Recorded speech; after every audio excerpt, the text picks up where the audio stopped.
Hai guys, kembali lagi bersama gua di Sakahyang Review. By the way, apa kabar kalian semua? Semoga baik-baik aja ya. Pada kesempatan kali ini, Sakahyang akan membayar hutang kepada kalian untuk mereview dan membahas lanjutan dari film kemarin yang berjudul Blackwater. Dan kali ini, Sakahyang akan membahas sebuah film yang berjudul Blackwater Abyss 2020. Film ini mengisahkan tentang sekelompok penjelajah yang menemukan sebuah goa baru di pedalaman Australia Utara dan mendapat hal yang mengerikan ketika masuk ke dalamnya. Penasaran? Mari kita langsung saja ke pembahasan kita, dan jika kalian suka dengan channel ini, silahkan subscribe aja, biar gak ketinggalan video-video menarik lainnya. Film ini berlatar belakang tempat di Australia Utara. Sama seperti film sebelumnya, terlihat dua orang turis Jepang yang sepertinya sedang kesasar dan malah muter-muter aja di dalam hutan. Hingga salah satu temannya merasa lelah dan memutuskan untuk berjalan ke arah yang berbeda, hingga tiba-tiba terdengar teriakan dari arah temannya itu. Si cewek pun panik dan berlari mencari sumber suara tersebut, kemudian tanpa ia sadari, ia pun malah terperosok ke dalam lubang goa yang sangat dalam. Untung saja tidak mati, hanya saja kakinya sampai patah. Ia pun meringis kesakitan dan kagetnya setelah menemukan mayat temannya yang mati di sebelahnya. Namun tiba-tiba terdengar suara aneh dari dalam kegelapan, dan ternyata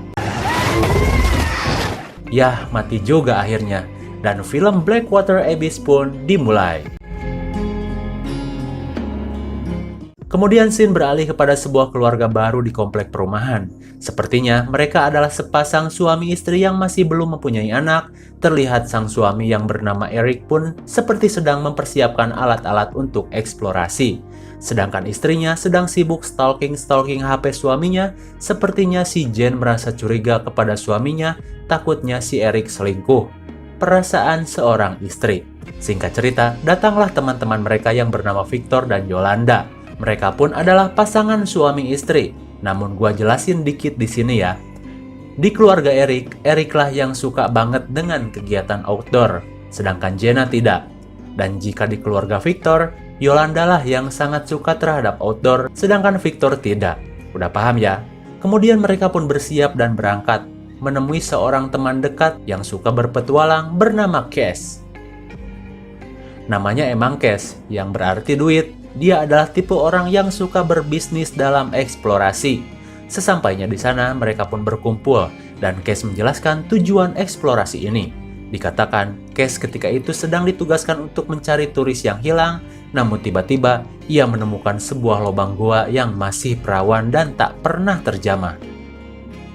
Nah, ia ingin mengeksplorasi tempat itu, dan jika memang bagus, bisa jadi tempat itu akan menjadi tempat wisata alam berikutnya di Australia. Dan kita akan menjadi kaya, ujar Cass. Emang namanya juga Cass ya. Dan setelah mendiskusikan hal itu, mereka pun bersenang-senang. Terlihat Jenna sedang berbicara dengan Yolanda. Dan Yolanda memberitahu Jenna bahwa ia sedang hamil dan belum memberitahukannya kepada Victor suaminya. Hampir sama ya dengan Blackwater 2007. Ada drama hamil-hamilnya gitu. Kemudian, Yolanda pun pergi ke kamar dan menyemangati suaminya Victor untuk bersemangat melakukan eksplorasi ini. Namun ternyata, Victor mempunyai penyakit bengek dan ketergantungan terhadap obat bengek. Sudah cukup perkenalan karakternya ya? Oke, lanjut. Di keesokan harinya, mereka pun pergi dengan menggunakan mobil. Di perjalanan, Yolanda melihat sungai dengan air yang keruh, dan terdapat beberapa buaya berukuran besar di sana. Mereka pun sedikit was-was dan takut. Namun Cass menegaskan tidak usah takut. Buaya hanya ada di dalam air dan jarang sekali ditemukan di dalam goa. Dan ia pun mempunyai senjata untuk berjaga-jaga. Senjatanya pun disimpan di dalam dashboard mobil karena Eric rasa itu berbahaya sekali. Singkat cerita, mereka pun sampai dan bersiap dengan perlengkapannya. Cass pun menunjukkan jalan dan sampailah mereka di depan lubang goa yang terlihat sangat dalam dan perawan. Mereka pun begitu bersemangat dan mulai menyiapkan alat climbing dan turun satu persatu ke dalam gua tersebut. Namun terlihat cuaca mulai tidak bersahabat. Sepertinya akan terjadi badai besar. Apakah ini akan menjadi bencana? Kita lihat saja. Di dalam sana mereka pun masuk ke dalam rongga-rongga goa yang semakin jauh semakin menyempit dan bercabang. Bagi kaum klaustrofobia, mungkin perjalanan ini akan sangat menyiksa karena pasti pengap dan sempit banget dong. Hingga setelah beberapa jam mereka berjalan, akhirnya Erik mendengar ada suara air. Dan mereka yakin itu adalah tempat yang luas. Dan benar saja, di dalam gua tersebut terdapat rongga yang cukup luas dan terisi banyak sekali air. Mereka pun mengecek keadaan sekitar, sedangkan Erik dan Case masuk ke dalam air untuk mengecek keadaan di seberang. Hingga Erik menemukan rembesan air di dinding goa, Erik pun mulai tidak enak hati dengan kondisi ini dan memutuskan untuk kita kembali saja. Mengingat cuaca buruk, takutnya ada air bah yang masuk ke dalam goa. Dan ketika mereka akan kembali menyeberangi air, Jenna pun seperti melihat ada pergerakan di dalam air. Entah apa itu. Dan Jenna pun menyuruh Erik dan Case untuk segera keluar dari air. Namun tiba-tiba, air bah datang dan membanjiri seluruh ruangan tersebut.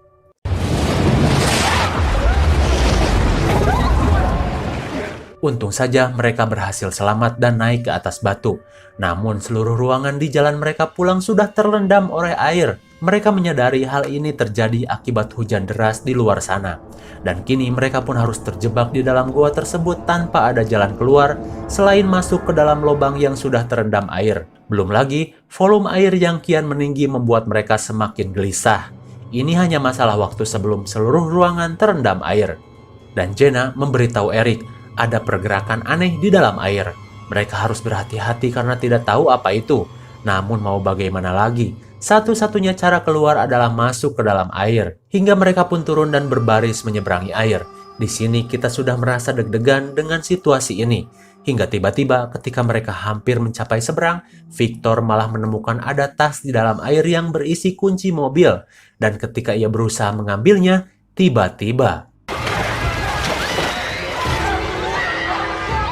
mereka pun panik dan bergegas naik ke atas batu.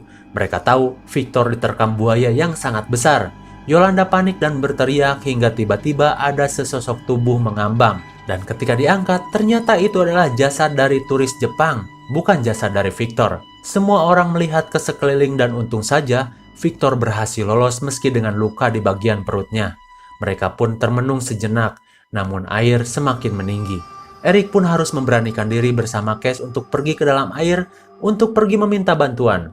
Sedangkan yang lain disuruh untuk diam dan menemani Victor yang kini menjadi beban. Namun sebelum itu, Case melemparkan mayat yang ia temukan untuk mengalihkan perhatian dari buaya tersebut. Dan setelah mayat itu disantap, Case dan Erik pun bergegas turun dan masuk ke dalam lubang keluar yang sudah dipenuhi air. Erik dan Victor pun berhasil masuk dan menemukan rongga lainnya meski ia dihantui rasa was-was takutnya tuh buaya yang ngikutin mereka. Di sisi lain, si Victor beban mulai kambuh tuh penyakit bengeknya, sedangkan obat bengeknya ada pada Yolanda di seberang.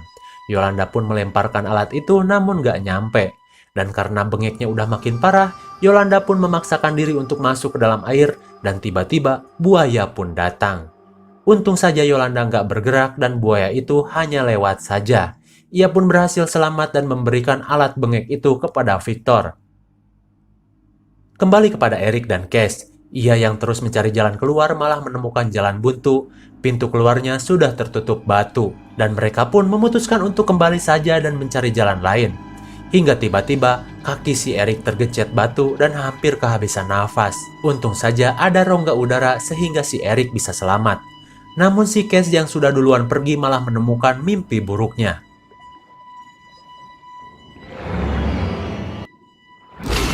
Ia pun mati diterkam buaya. Erik pun menyusulnya dan tidak menemukan di mana Case. Di sisi lain, Victor yang udah mulai sekarat dan mulai putus asa akhirnya diberitahu oleh Yolanda bahwa dirinya hamil dan kita akan keluar dari sini. Nah, di sini bedanya dengan film Blackwater jadul. Kalau di film ini si cewek udah ngasih tahu ke suaminya kalau ia hamil. Tak berselang lama, Erik pun datang dan bertanya kemana Case. Namun mereka tidak tahu dan sudah dipastikan Case sudah mati. Di sana, mereka mulai kembali berpikir cara untuk keluar. Hingga Erik diberitahu Jenna bahwa ia menemukan jalan sempit yang mungkin saja jalan keluar. Erik dan Yolanda pun pergi mengeceknya, sedangkan Jenna menjaga Victor. Namun, disinilah terjadi skandal. Ternyata, bayi yang dikandung oleh Yolanda adalah bayi dari Erik. Oh my god, itu istri temennya dicicipi juga sama si Erik sampai berbuah. Mungkin dibantuin gitu ya, gotong royong buat punya anak. Erik pun bilang, apa kau sudah memberitahu Victor? Ia bilang sudah. Di sisi lain, Jenna dan Victor pun berjuang untuk selamat dan hampir saja disantap oleh buaya. Untung saja mereka berhasil naik ke tempat yang lebih tinggi. Namun ketika mereka sedang menunggu dan gabut, Jenna pun mengotak-ngatik kamera dari Yolanda dan menemukan kenyataan yang mengenaskan. Ternyata kecurigaannya selama ini benar. Yolanda dan suaminya pernah main serong dengan bukti foto-foto yang ia temukan. Jenna pun sedih dan tidak memberitahukannya kepada Victor karena kasihan. Bisa-bisa ia tambah beban. Dan di sini Jenna pun mulai mempertanyakan apakah bayi itu adalah hasil dari Eric dan Yolanda. Di tengah kesedihannya, Jenna pun menemukan ada tas yang mengambang. Dan ternyata itu adalah tas dari Cash yang di dalamnya terdapat kunci mobil. Ia pun berusaha mengambilnya dan turun secara perlahan.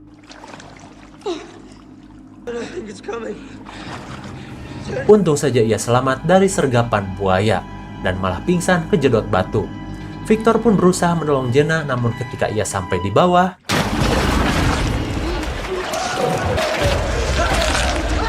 Victor pun kini tidak akan menemukan keberuntungan untuk yang kedua kalinya.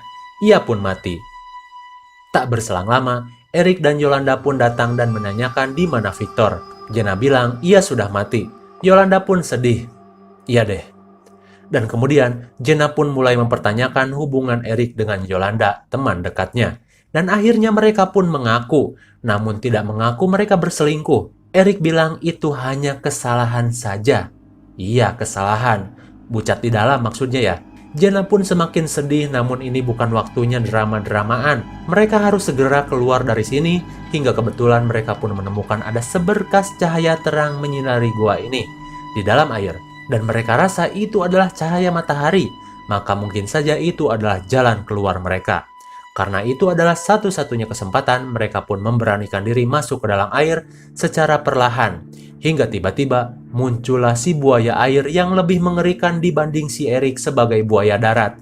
Yolanda dan Jenna pun masuk, sedangkan Eric mengorbankan dirinya dan dimakan oleh buaya tersebut. Sang buaya darat pun mati oleh buaya air. Masihkah kalian ragu akan hal ini? Jenna dan Yolanda pun bisa lolos, dan ternyata mereka malah masuk ke dalam sarang dari buaya. Mereka pun panik dan segera mencari jalan keluar, hingga akhirnya Yolanda menemukan lubang kecil dan sempit. Ia pun masuk ke sana dan ternyata lubang itu mengarah kepada sungai di sana. Oh, pantas aja ada buaya masuk ke dalam gua, ternyata nyambung. Mereka pun selamat dan melihat cahaya matahari. Dan film pun belum berakhir. Di sini mereka berjalan dan mencari mobil mereka dan ketemu. Jenna dan Yolanda pun masuk, merasa sudah aman. Yolanda pun pengen klarifikasi kepada Jenna. Namun Jenna bilang, basilah klarifikasi. Ntar aja bahasnya. Mereka pun pergi dengan mobil. Namun tiba-tiba,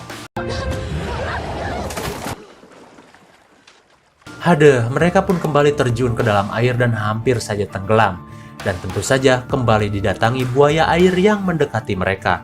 Mengingat ada pistol di dalam dashboard, Jenna pun mengambilnya dan akan menghadapi buaya tersebut. Mereka pun berenang sekuat tenaga ke pinggiran sungai, hingga Jenna pun menembaki buaya itu dengan pistol, namun rip aim. Tembakannya meleset terus-terusan, hingga tiba-tiba Jenna diterkam dan untung saja kali ini tembakannya tepat sasaran. Ya iyalah, kan deket, dicocolin ke mulutnya. Sama kayak ending di Blackwater jadul. Mirip banget ya. Dan buaya pun mati. Jenna selamat, Yolanda pun senang, dan mereka pun berpelukan kemudian pergi. Dan di sini kita tahu kemana perginya Yolanda di lagu Kangen Band. Kemudian tentu saja film pun sudah berakhir. Bagaimana? Cukup seru kan? Ya, meski terkesan biasa aja, namun lumayan. Lalu ada sedikit kemiripan cerita antara Blackwater jadul dengan Blackwater Abyss, seperti adegan hamil dan juga adegan akhir duel dengan buaya menggunakan pistol. IMDb pun memberikan nilai 4,5. Rendah sekali ya, jauh dengan film Blackwater jadul yang mendapatkan nilai 5,9. Karena mungkin ada adegan yang terlalu dipaksakan. Dan yang paling konyol adalah adegan kecebur lagi ke sungai setelah hampir selamat. Ya gitulah, Sakahayang juga akan memberi nilai 5,0 sajalah. Karena lumayan aja deg-degannya masih ada. Mungkin segini saja review dan pembahasan film Blackwater Abyss 2020. Jangan lupa like, share, dan subscribe supaya kalian tidak ketinggalan jika ada video baru dari Sakayang. Thanks for watching and see you on next video. Bye-bye.